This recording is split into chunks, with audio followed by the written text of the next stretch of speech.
tumaas po ang sweldo. Yung anak ko nakuha ng scholarship. Transportation po. Hindi na po palipat-lipat ng katulad ng bus, ng jeep, tricycle. Ang nanay ko po kasi is pensioner. Mas dumagdag po yung sahod niya sa SSS. Abot kami ng pamilya ko, nakakuha kami ng maayos naman na tirahan. As 2024 ended, we proudly reflect on a year marked by significant progress in our journey toward socioeconomic transformation. Despite external and domestic challenges, we have achieved many of our targets and delivered tangible results. Our economy remained on a positive and robust growth trajectory. Inflation is stabilized and we are back within the target band. Our labor market remains vibrant as more quality jobs have been made available to Filipinos. Through our determination, we turn challenges into opportunities to sustain growth and stay firmly on course. Our nation's future shines even brighter with the lessons we have learned and the goals we have set.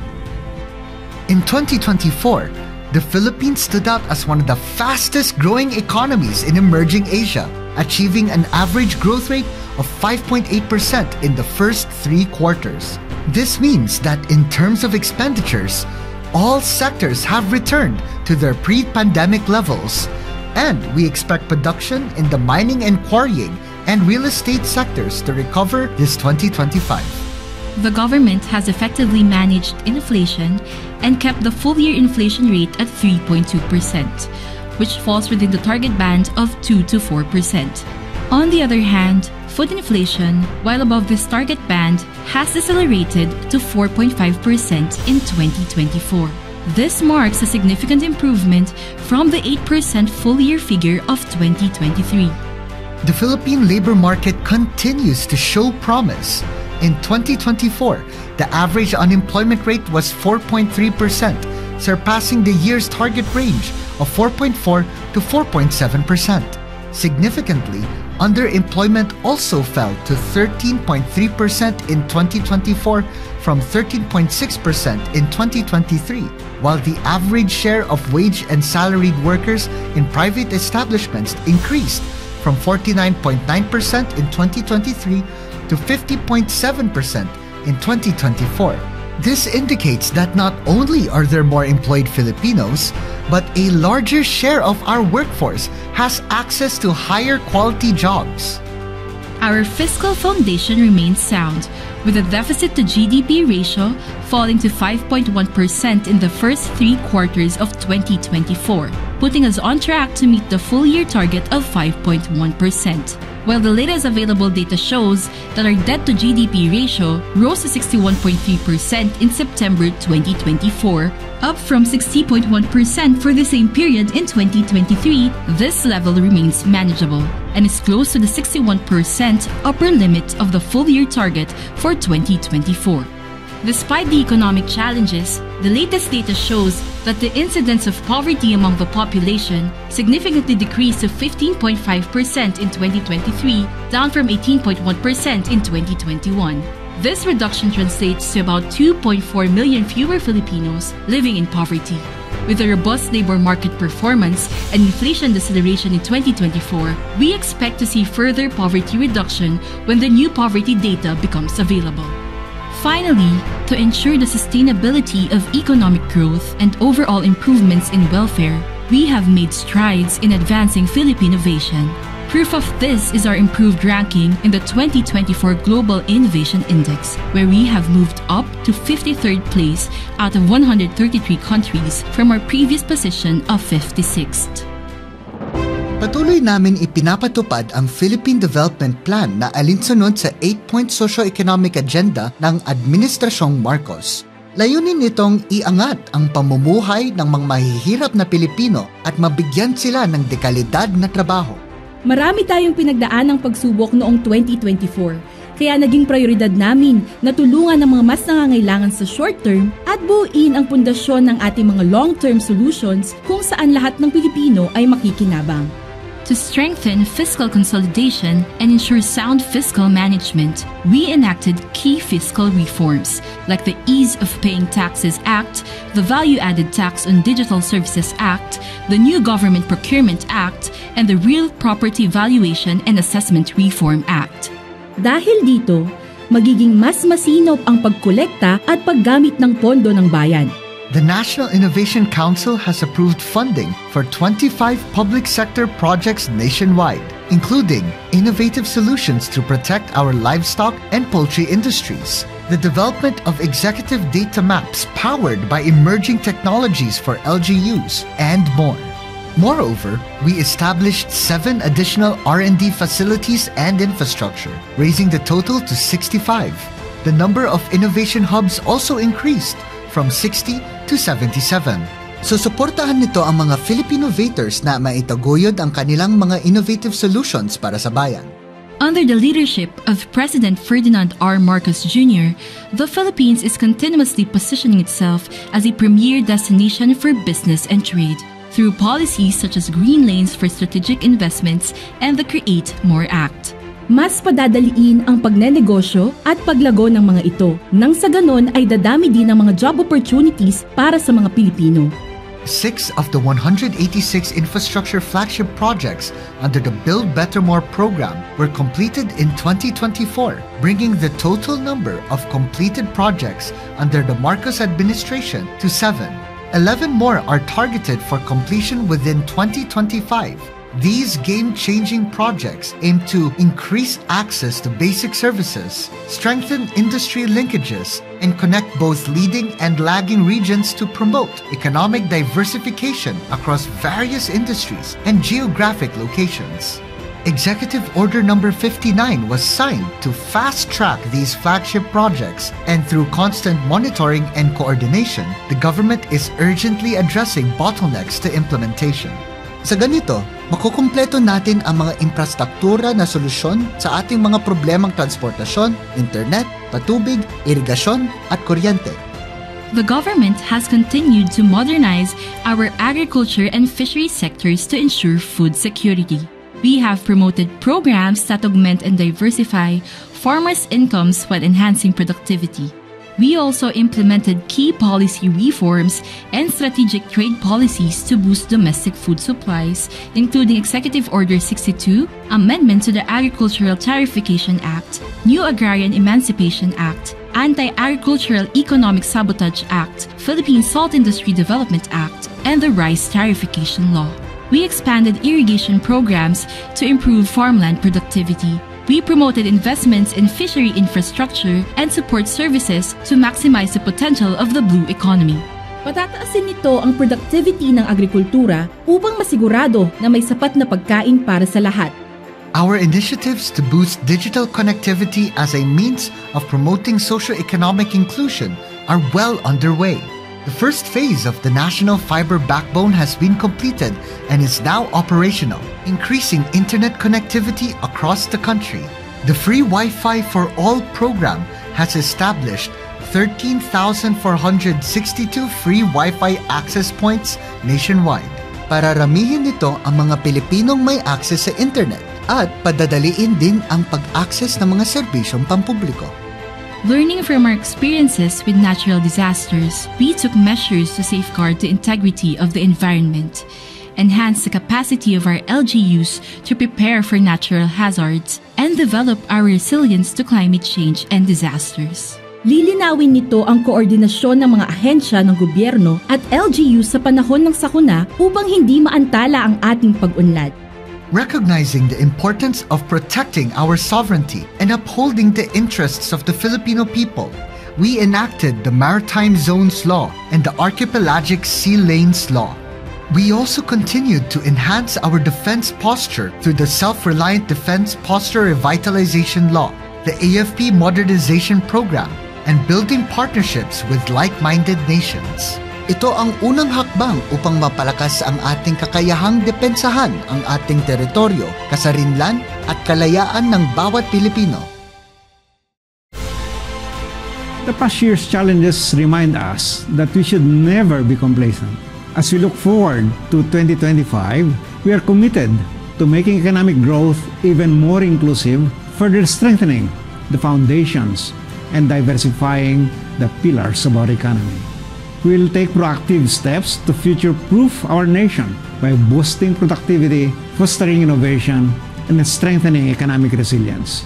Together, we'll advance toward a bagong Pilipinas, our shared ambition of a matatag, maginhawa, at panatag na buhay for all Filipinos. Many of last year's challenges persist. Inflation may have slowed, but prices remain elevated. La Niña and other climate risks continue to compromise food security. Geopolitical risks can disrupt supply chains for key commodities and inputs. And the rapid advancement of AI and emerging technologies threatens many sectors. Yet, our determination to achieve our targets this year is stronger than ever. For 2025, we aim to sustain a high growth trajectory. We will continue our proactive measures to keep inflation low and stable. We will continue to spur the generation of more high-quality jobs. We will also continue to strengthen our fiscal foundation. We will continue to ramp up our efforts to bring poverty down to single-digit levels by 2028. We will continue to cultivate a dynamic innovation ecosystem and close the gap with our peers. To achieve these targets, we will continue to drive socio-economic transformation by diversifying and developing new growth drivers, enabling the adoption of new technologies, raising economic productivity, and establishing meaningful collaborations with various stakeholders. Siguro po, bisitahin na lang po nila siguro yung katulad nga po yung sa San Jose del Monte, yung mga stoplight nga po ng gobyerno, kung talaga po bang yung budget na binibigay nila is nagagamit po ba talaga ng tama. We will work together with Congress to secure funding for our development priorities, ensuring that our fiscal program supports growth while achieving consolidation and fiscal sustainability objectives. We will institutionalize the regular conduct of monitoring and evaluation and its integration into budgeting, planning, and investment programming. We will continue the digitalization of our revenue collection systems and further improve tax administration. We will fully implement reforms that ensure public resources are spent more efficiently and public services are delivered more effectively, and continue our digitalization efforts. Actually po talaga is mas mababang bills sa kuryente at saka po sa tubig. Nararanasan namin yung interruption, ma'am, sa tubig saka kuryente. Yun po. We will secure the provision of the fundamental needs of our people. To ensure water security, we will improve water resource governance. We will also continue to strengthen the implementation of the Integrated Water Resources Management Plan. In support of energy security, we will also expedite government initiatives and programs to diversify our sources of energy. Maging regular po sana yung patubig at i-upgrade nila yung irrigation. Number one kailangan yan ng mga farmers natin sa patubig na yan. Ano po is yung mga mabababang bilihin po para abot kaya po ng mga taong mahirap, yung mga kulang sa financial, sa budget. Siguro po kailangan nila ng tulong like puhunan at mga kagamitan. To ensure food security, we will prioritize and support the agricultural sector by ensuring the swift delivery of all forms of assistance to the livelihoods of farmers. We will also continue to develop our irrigation and post-harvest facilities nationwide to boost agricultural productivity. Yung lahat ng product ng kababayan natin, dapat po una rin po mga Pilipino, yun ang sinusuportahan. Mas maganda promote natin yung sarili natin. We will focus on developing new growth drivers while continuing to support existing ones. To strengthen our domestic industries, we are committed to improving the ease of doing business and pursuing additional multilateral trade agreements that will allow Filipino businesses to explore new market opportunities. Moreover, we will revamp our ecozones to better support regional development. To meet the needs of our innovators, we will increase support for R&D specialists and establish the necessary infrastructure for innovation to flourish. We are committed to revitalizing our global brand to attract more tourists and position our country as a premier destination. By enhancing our creative industries, we aim to support the shift towards experiential tourism and drive inclusive local economic growth. Mas mabuti po kung mayroon mga libre tayong mga hospital nga may mga libreng gamot. Mga medicine and vitamins na abot kayang presyo. Sana po i-upgrade nila yung katulad niyan, 'di ba, sa hospital, yung SWA, yung social welfare, sana dagdagan nila. Medyo tulong-tulungan nila yung mga kapuspalad na hindi makapagbayad, hindi makapag-afford. Human capital development and the advancement of our people's interests remain top priorities for the government. To address the declining vaccination rates, we will fully implement the revitalized Bakuna Eskwela program. We will also ensure that health services, particularly those provided by PhilHealth, continue unhampered and further digitalize our health systems to offer Filipinos convenient and affordable teleconsultation services. Moreover, we will continue to expand our focus on addressing preventable diseases through multi-sectoral health promotion interventions. Likewise, our efforts to improve education will remain unimpeded. We will address learning gaps and provide learning resources and internet access to schools to support effective instruction and learning. Siguro sa barangay namin magpa-training like sa mga katulad ng magulang na walang trabaho, sa bahay lang, na hindi kayang iwanan yung mga anak para may dagdag income po at para medyo makaluwag po sa buhay yung isang pamilya na nagkukulang po sa sahod. We will enhance the skills of our labor force and equip our workers to meet future demands. We will also advocate for policies that promote inclusive alternative work arrangements to reduce barriers to labor force participation and improve productivity. Sana yung sa internet connection natin bumilis pa para sa ating mga consumer. Tapos yung nasa medyo malalayong lugar, sana makaabot din yung ating mga internet connection, mabigyan sila, lalong-lalo na sa mga mag-aaral na kailangan ng internet. To support these initiatives, we will advocate for the passage of the Konektadong Pinoy Bill and promote the expansion of digital infrastructure. We seek to broaden network coverage and empower Filipinos across the regions. Ay, mawala yung traffic. Magawa yung mga ibang kalsada ng mga sira-sira para mabawasan ng traffic. Gusto ko pong makita yung transplantation natin, ma'am. Maganda po yung diretsuhan na lang po siya. Wala na pong sakay doon, sakay dito. To boost our country's physical connectivity and harmonize subsectoral transport development, we will formulate and implement the Philippine Transportation System Master Plan. Naranasan ng aking pamilya is yung pagbigay ng benepisyong 4Ps. Dahil sa 4Ps is nakadagdag ito ng financial para sa pag-aaral ng aking kapatid. To strengthen our social protection programs, we are committed to sustaining various assistance initiatives. We will further refine our implementation guidelines and targeting mechanisms to ensure maximum effectiveness for our various social programs. Kung sakali po na mag-OFW po ako, sana po yung sa gobyerno magkaroon po na magbigay sila ng mabilis na tulong para po sa ating kapwa Pilipino na balak mag-ibang bansa upang magtrabaho po. Ang gusto ko lang po sa hipag po, ma'am, yung anak niya po ma-scholarship na kahit nandun siya wala siyang problema na iisipin niya para sa pag-aaral ng mga anak niya o anak niya. We will continue to protect the rights and promote the welfare of our overseas Filipinos through the enforcement of the Magna Carta for Filipino seafarers and intensifying our efforts to inform OFWs of the various social welfare services they can avail. Sa teritoryo, sana mag-equip pa sila ng natin para sa sandatang lakas natin. We will continue to modernize the security sector to safeguard our national security, promote peace and order, and ensure a seamless transition for the Bangsamoro region.